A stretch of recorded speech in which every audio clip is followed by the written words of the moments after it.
Hello everyone, this is Jive Type Audio, and for today, we're going to do a full review of the CCA and RA. So without further ado, let's start. So let's talk about the build quality, design, and the comfort of this pair. So I just want to say that the build quality of this pair, it has only one design and color, which is the only color option that you can get is only cyan. And personally, I wish that CCA gave this pair a lot more color and designs, but I'm not really complaining about it. And the design, okay, the design reminds me of a coffee bean shape, which is for me. And the logo CCA is engraved to the main faceplate of this pair. So which you can see it. It's very engraved there. The inter and the comfort. I mean, with the right ear tips, it's very comfy enough, and in my ears, it's very comfortable. It goes very deep, and it gives me great sound oscillation because it goes deep in my ears. So that's that's for the build quality, that's for the comfort. So if I'm going to rate the build quality, comfort, design of this pair, I will give the build quality around only 3.5, cause personally it's good, but it still lacks uh, it still lacks design options and other color options as well. And the build quality, I will give it around 4. It is very big. It's quite sturdy, but the only reason that I gave it 4 is because the connector, it's a bit flimsy. It's a bit flimsy and can break without proper care. And the comfort is also around 4. It's around 4, but in other ears, it may not suit them. But majority, this pair can adapt to any kind of ear.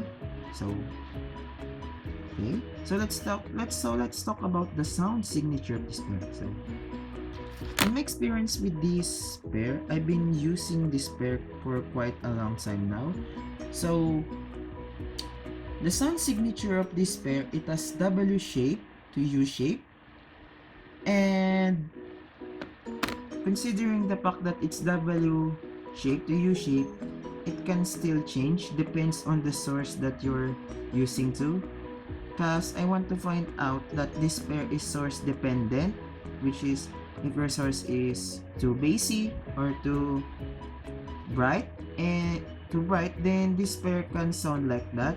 But in my experience, I encountered it to be too bassy and to be bright. And with other sources, I managed to hear its true tuning. So let's talk about. But if I'm going to rate the sound signature of this pair, personally, my sound preference is more in the mids, is more on neutral to balance with an emphasis on the mid section of the sound frequency, and I want the highs to be extended enough without being too peaky or sibilant.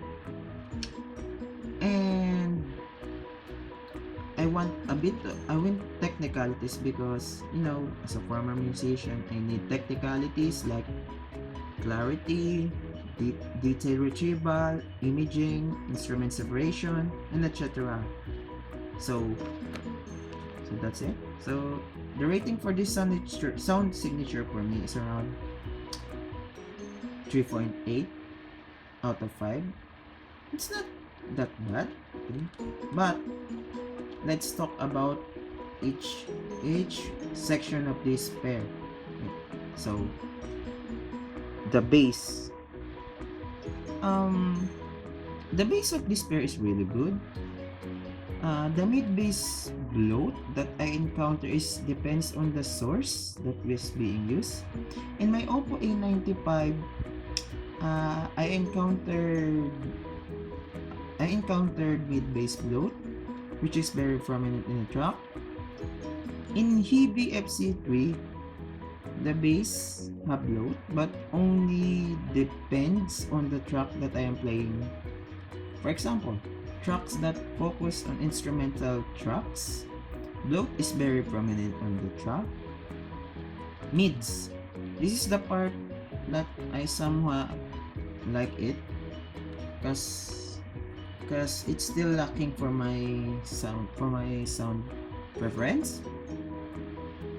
It's not recessed, it's forwarded in the track. It has a nice extension on top. Vocals are clear and are very prominent in the track, but even vocals are prominent, it lacks transparency. Presentation of the mids is more like a band setup, lead vocals with instruments. Okay. Highs or treble. The treble have a nice extension, but it lacks the sparkle and air that some instruments needed. In violin, although it's clear and has a presence on the track, it's still lacking. As a former violinist, I felt the violin sounds weak in this pair. In terms of sibilance, it depends on the track and source. In my Oppo A95, I encounter sibilance almost at the time. In Heavy FC3, the sibilance is bare minimum. Okay. Technicalities. The pair delivers technical aspects, but not enough for my liking. The details in this pair have micro details and macro details, but macro details are much more prominent in the track. Drivability. It's very easy to drive, but as I mentioned earlier, this pair is source dependent. So for the bird, I mean, I can say that this pair is really good considering if you're under budget.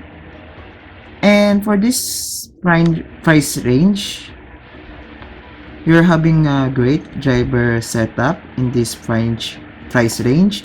And I know that there are a lot, but under budget, this is really pretty cheap. So let's start with pros. You know that this is the positive. It's good enough for casual listeners. They will enjoy this pair a lot.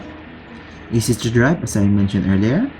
Adaptive to a wide variety of tracks, which is can handle it majority, but not all of them. Tracks, but not all of them. These pleasing technicalities. Comfortable in the ears. Bass heads will enjoy this pair. Decent mids. Decent technicalities. Okay. So the cons. Sounding depends on the source, as I mentioned earlier.